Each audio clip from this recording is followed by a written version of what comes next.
তো এই যে চকলেটটা দেখি, এই চকলেটটা ছোটোবেলায় মানে কত না খেতাম, যখন মামার বাড়িতে যেতাম বাসে উঠতাম এই চকলেটগুলো বিক্রি করতো, খুব ভালো লাগতো, খেতাম। আর আজকে বহুদিন পরে এই চকলেটটা নিয়ে এসেছি কিনে।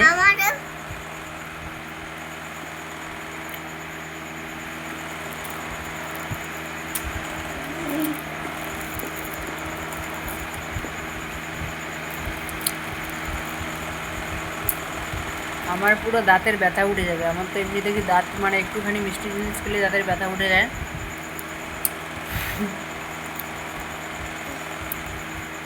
একদম পুরো ছোটোবেলায় ফিরে গেলাম, সেই স্বাদ।